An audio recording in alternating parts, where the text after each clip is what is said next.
It's the Best Lifing Show. This podcast is your ultimate guide to holistic health and wellness. Our team of Best Lifers shared their stories. Wait. What is this Best Lifing? We transform your life from ordinary to extraordinary. And help you live your dreams. So now, let's start Best Lifing. Hi, and welcome to the Best Lifing Show here on the BUneke radio station. My name is Emily, and I am the yoga guru at Best Lifing, and today I'm here with Marilyn. How are you, Marilyn? Good, how are you? Nice. It's so nice to be here with you today. So what are we discussing? Today we're discussing managing your intrusive thoughts by journaling.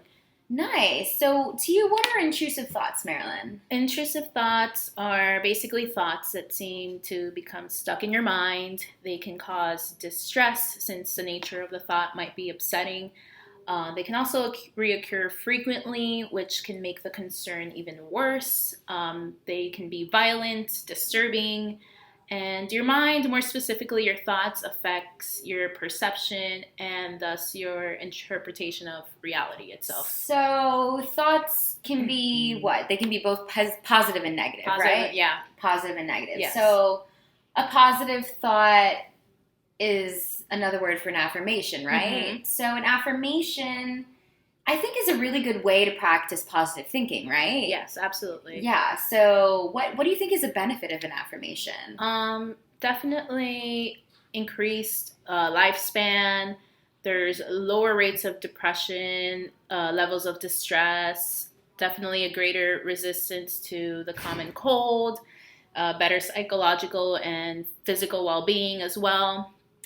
So for an affirmation, what do you think an example of an affirmation would be? I would definitely say an affirmation is positive self-talk, right? Absolutely. So if I was saying an affirmation to myself, I would say something along the lines of, I am powerful, I am worthy, I am confident, I am everything I can be and more. Exactly. I Right? am beautiful, I am strong, independent. I love that. I love that. So when we're talking about intrusive thoughts, we discussed that it could be either negative or positive, right? Yeah. So when it comes to negative, what do you think about that?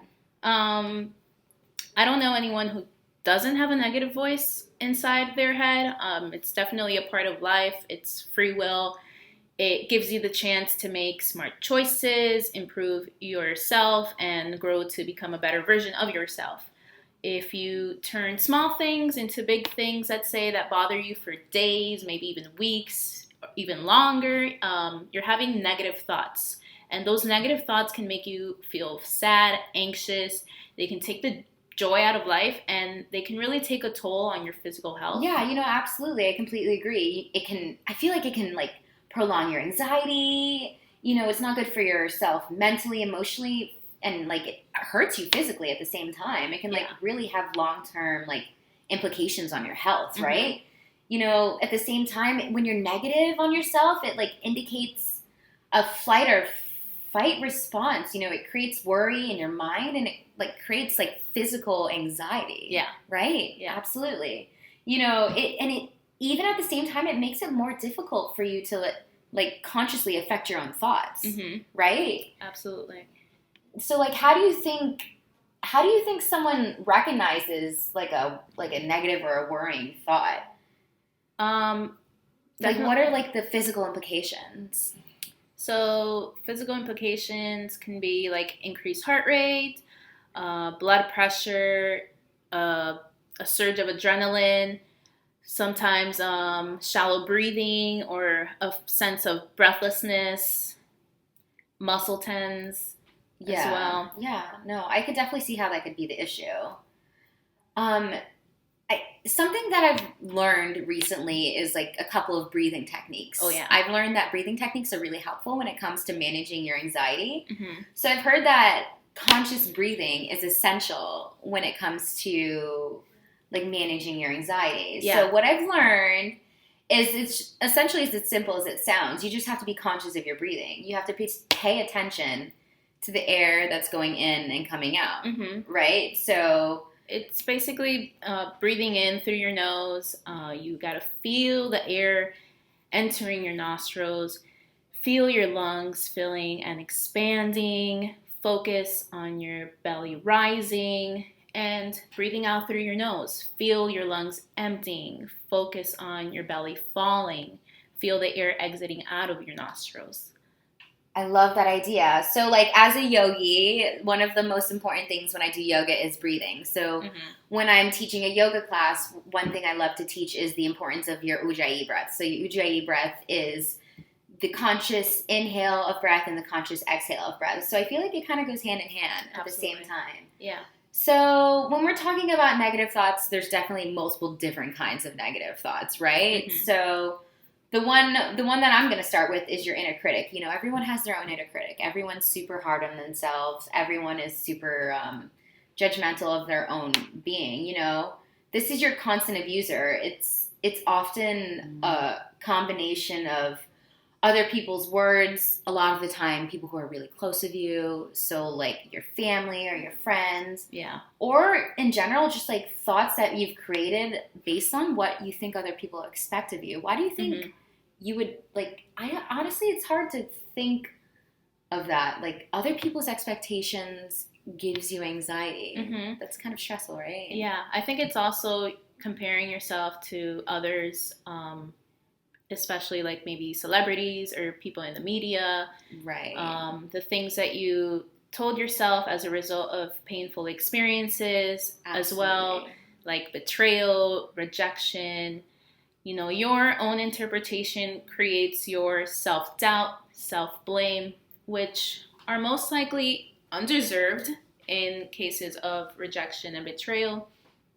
But the inner critic, as you said, is motivated by pain, low self-esteem, a lack of self-acceptance, and self-love. Right. It's kind of, like, crazy how we don't realize that we think of ourselves in that way.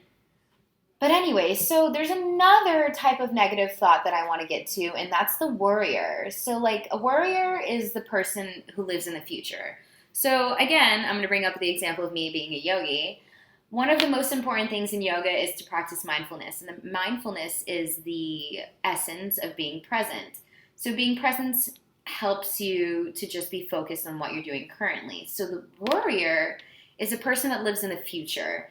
You know, they're filled with potential what ifs. You know, they're motivated by fear, which is often very irrational and has no base for life. You know, occasionally the person is motivated, like I said, by fear, but they're afraid of what could potentially happen. And it's something that is not going to help you in the long run. You know what I mean? Yeah. Absolutely. So the next thing that we're going to talk about, and it is another type of negative thought, is the reactor or troublemaker. What do you think about this, Marilyn? Or the troublemaker is the one that triggers anger, frustration, pain. These triggers stem from unhealed wounds of the past. Any experience can really, that's even closely related to a past wound, can set it off. I think this person can be set off as well by words or feelings, and can even be set off by sounds and smells. The reactor, as they call it, has no real motivation and has poor impulse control. They're run by, let's say, like a past programming that no longer serves you, if it ever did. Right. So would you say that the reactor is someone who is impulsive? Yeah, I would agree. I would totally agree. So finally, we're going to talk about the last type of negative thought that you could experience, and this is the sleep depriver. So the sleep depriver is a combination of any number of different squatters. So a squatter is essentially the different type of negative thought. You know, a squatter is someone that stays in your mind for forever. So this next type of squatter is the sleep depriver, and their motivation is usually some type of self-doubt. You know, they have a lot of low self-esteem, they're very insecure, and they have a very general, level of anxiety. So after this, Marilyn, I know you're the journaling expert here. Yeah. How do you think journaling helps with intrusive thoughts? Well, we have a lot of thoughts scrambling around our brains every day. I read that there was like an average of 6,000 thoughts per human. Wow. So our brains, are super busy. We're assaulted with facts, with news, so much information every day. And at the same time, we're trying to find time to schedule all of our activities. Sometimes we're doing the jobs of like 10 different people while still trying to keep up with our own lives, our parents. Right, I can totally relate. Yeah, our children, our, friends, pets, careers, hobbies, everything. Right, even like personal life, right? Yeah. And journaling is highly recommended stress management tool. It allows you to explore the experiences that make you anxious. It helps you calm and clear your mind of intrusive thoughts and releases negative feelings. Your journal is pretty much like talking to a trusted friend, a therapist, someone that is always listening unconditionally and without judging. It can really serve as a way for you to openly communicate anything that you want to write about, your hopes, your dreams, worries, disappointments, whatever. One of the most studied aspects of journal writing pertains to its healing effects are it promotes problem solving. When you're stressed and you have a problem, keeping a journal can really help you identify what's causing that stress, what's causing that anxiety. And once you've identified your stressors, you can really work out a plan to resolve the problems and reduce that stress. Some questions to consider when you're feeling overwhelmed is, what is one thing I can accomplish today? So think about like a short-term goal, something that's observable, something like making a doctor's appointment, maybe cleaning out a messy cabinet that you have or something. I love that. Yeah. Another example, let's say if you're feeling overwhelmed at work, maybe brainstorm some solutions to problems that you're facing, make a streamlined to-do list that puts your real priorities up top. Also, think about what's one thing that I can accomplish during the week, maybe within the next month. So we're thinking about long-term goals. For example, decluttering all the closets at home, maybe scheduling checkups for you, your family for the next year. Another benefit is it acts as a mood booster. So, getting out your feelings, whether they're positive or negative, can really improve your mood and give you like a greater sense of peace and happiness. I love that. Another benefit is confronting your trauma. How do you confront your trauma through journaling? Well, many of us have pain or shame that we haven't really shared with others. And instead of stuffing them down, which is known to be harmful for our health, we can disclose those emotions through journaling. And our pain gets translated into words that exist outside of ourselves. Journaling about traumatic events helps you really explore and release the emotions involved. For people with anxiety, it can be like a really great way to help clear and calm your mind. Through writing, a person can release any pent-up feelings that you have, escape from any daily stressors, just let go of any negative thoughts. It also, for people with mental illness, you can use your journal to explore experiences with their condition, writing about your struggles, successes in dealing with symptoms. Journaling can also help you measure your progress as you undergo any treatment. You can track day-to-day symptoms that you may be experiencing so that you can recognize any triggers and learn ways to better control them. Reviewing past journal entries can also bring a sense of like self-awareness to those triggers as well. Another benefit is deterring negative thinking. So as you journal the good, the bad, the ugly, I think you can find a reduction in the amount of intrusive thoughts that you experience. It helps you clear your mind of any intrusive thoughts that, just won't leave you alone. So I feel like through journaling, it can like help you realize the number of intrusive thoughts that you're having, right? Do you agree? Yeah, absolutely. It releases negative feelings, thoughts, and I think it's a great tool that allows you to explore any experiences that make you anxious. It also encourages growth, from setting your goals to dreaming about the future.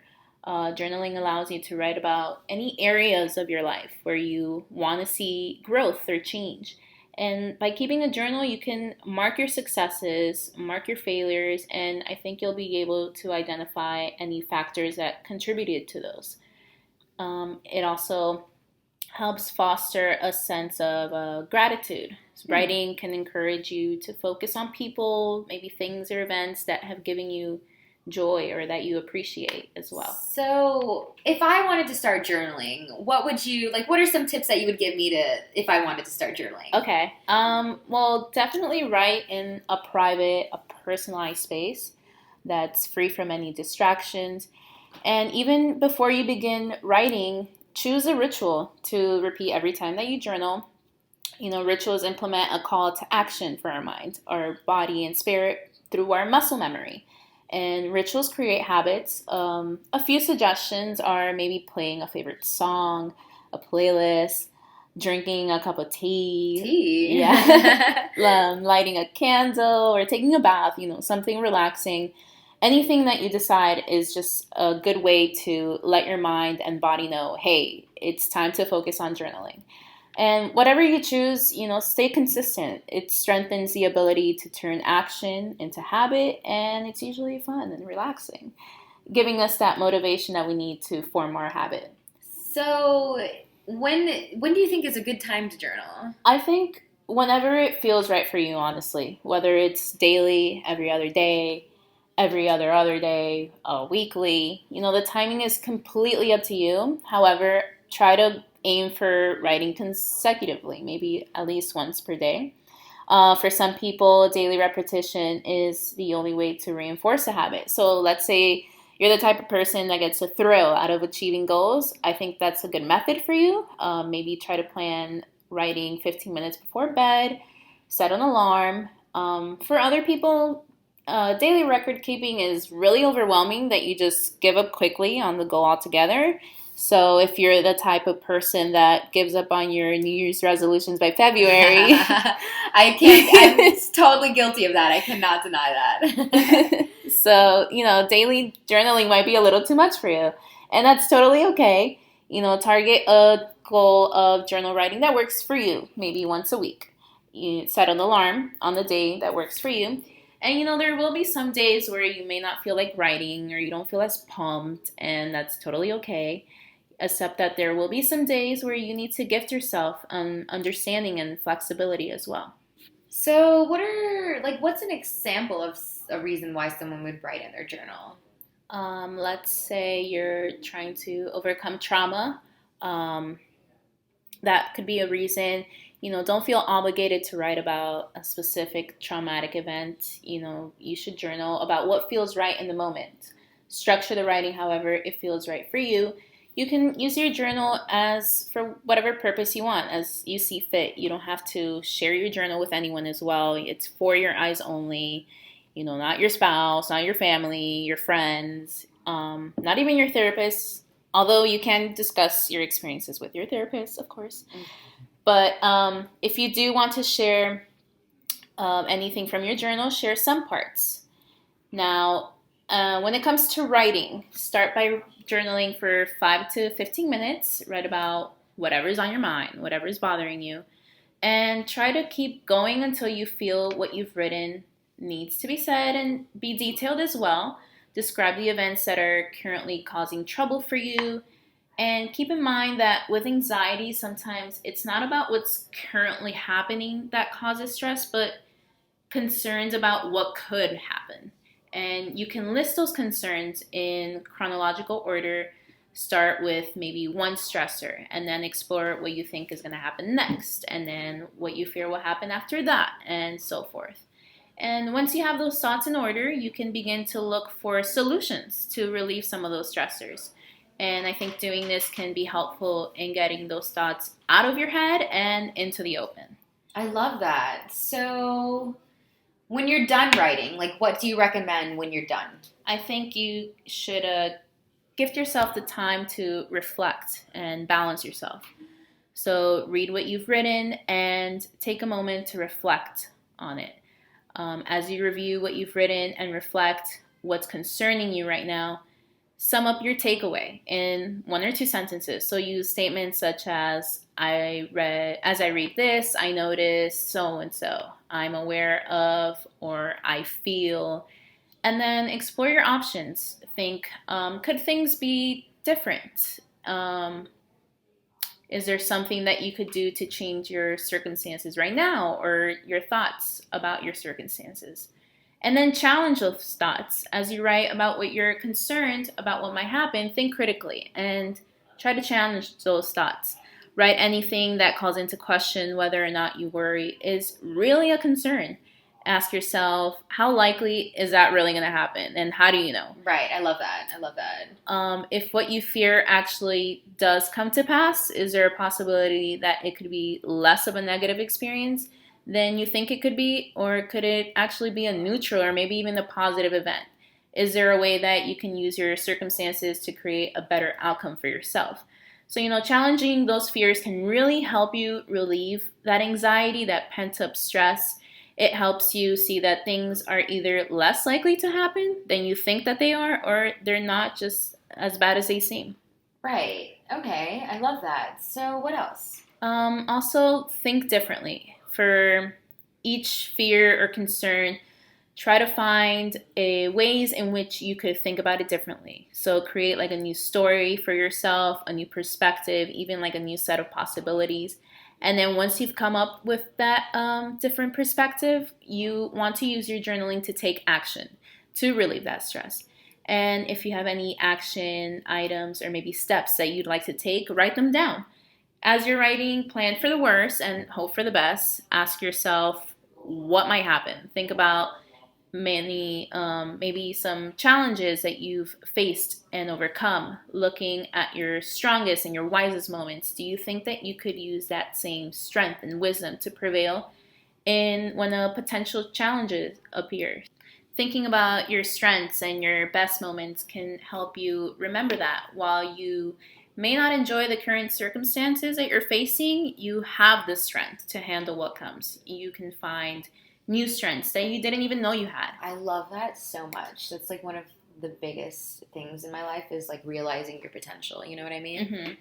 Also think about how can you prepare. Come up maybe with a list of what you can do to improve your life right now and prepare you for what you fear. Maybe you want to build your resources by reaching out to your friends and strengthening your relationships. You could develop skills that you can use now that can come in handy in the future if your fears were realized. Maybe work on creating a stress management plan to help you be more emotionally resilient should you ever face a challenge. Putting your energy into doing something that can help you move out of a place of anxiety and towards a place of empowerment. Even if you don't need them, you'll have the resources there readily available. So now that we've discussed this, Emily, what are some steps to managing your intrusive thoughts?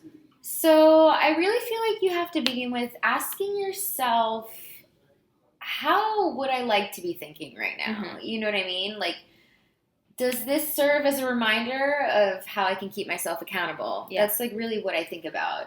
And some things to ask yourself when you're doubting yourself more than anything is, do I want to be stressed and frustrated, or do I want to be at ease? Do I want to be chill, or do I want to be high strung, basically? Right? Who wants to be high strung? Like, do I want to be worried about this or that, or do I want to feel like I got everything under control? Yeah. Like, I want to be under control for most, in most circumstances. Replacing fearful thoughts with gratitude is really going to decrease, like, your behavior and, like, the way you react towards certain situations, mm-hmm. right? Taking that steam. Exactly. You really need to ask yourself, if I was in that state of mind, what thoughts would I be having? Like, how would it feel to be thinking that way?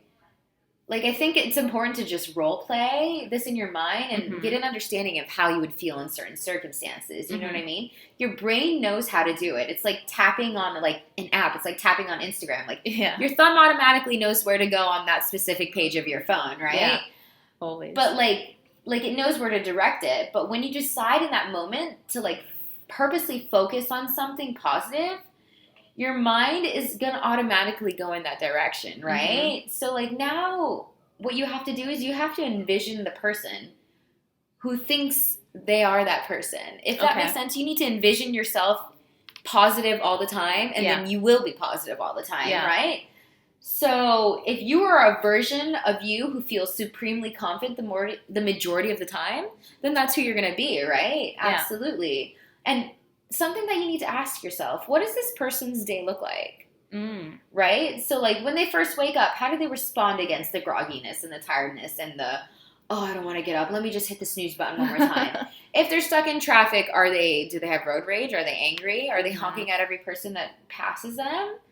Like, if they're drawn into a confrontation, like, how do they react? How do they respond? And how do they disconnect after a long day? Yeah. Right? Like, you need to ask yourself all of these questions and really have an understanding of who you want to be for yourself, right? Like, imagine yourself going through a full day of this person and record, like, how they react to just, like, the outside world. You know, you're never going to have a complete control over everything around you, but you do have control over how you react to things, right? So if we want to take back control, there's a few ways that we can do this. So mind control is just basically a way of improving the quality of your life. You know, you might not be able to stop the initial trigger thought, but you can take back the control and the way you react to things. You know, you don't have to get swept away in your reactions, right? So there's a few ways that you can get a grip on this. Okay. You know, you can be aware and you can be prepared. So when you're aware, you're basically mentally strong enough to fight off the thoughts that you don't want. You know, negative thinking happens to everyone. No one that I know that can escape, you know, negative thoughts. But what matters most is what happens after you have the thoughts. You know, I'm not just saying you should become anxious waiting for negativity to arrive. Essentially, it just means that when you're aware and when you can recognize the trigger thought that happens, that you can immediately knock it out and you can, like, make it disappear. You know, the more that you're aware, the quicker you can grab hold of your mind and take back control. Another way that you can get a grip on it is just basically naming it, saying it out loud. When you're stuck in a negative thought and you're feeling yourself falling back into that deep, dark hole of negativity, if you say it out loud, it just brings fruition to it. You know, whether you whisper it or you say it out loud, naming it causes a separation of your subconscious mind. You know, when I was suffering from panic attacks, naming exactly what was happening to me is essentially what saved me. You know, the negative force is strong, but you can be stronger. Another way to get a grip on taking back control is by erasing and replacing things in your mind. So sometimes just saying erase and replace is enough. You know, it's a positive mantra that kicks out negativity and really makes room for positive thoughts to enter your mind. It also helps to have a replace statement ready for you to use when you need it, if you get what I mean. You know, one word is all you need. You may choose stop or no or go. Just use it as a mantra. Repeat it over and over again. You can scream it. You can sing it. You can be creative. You can put it on a board on your wall. Do whatever helps you to make yourself aware that it is possible for yourself. You know, other simple and helpful phrases are let go, everything is fine. Just really find a replacement that will stop the negativity. It's have you heard the song from Frozen? Let it go. God. Who Let hasn't? It go. Yeah. Let it go. It's really like a good mantra that'll like help you like just, you know, erase and replace. Yeah. Another point is to basically just do a reality check. You know, a lot of the times I give myself, you know, a pat on the face or, you know, a nice little slap on the back. And essentially, you know, this is myself believing in what I think. You know, in reality, it's just, you know, it's a movie of what you've created in your mind. You really just want everything to go perfectly, right? Yeah. And your creations are intense. But being able to make them more realistic, you know, realizing that life isn't a movie and life isn't princesses and fairy tales, right? Is really just going to put reality into check. Like I said, it's going to really just bring everything back to the present. So speaking of the present, something that I practice a lot, and I think I've already mentioned before, is mindfulness. So if you're going to take control of your thoughts, you really need like a mental support system. And being present through mindfulness is something that works almost instantaneously. You know, when you're doing this is really just going to help benefit you more than you realize. And it's kind of crazy how stuff works out that way. The last thing that I want to mention that is going to help you take back control is just realizing that taking control is your own choice.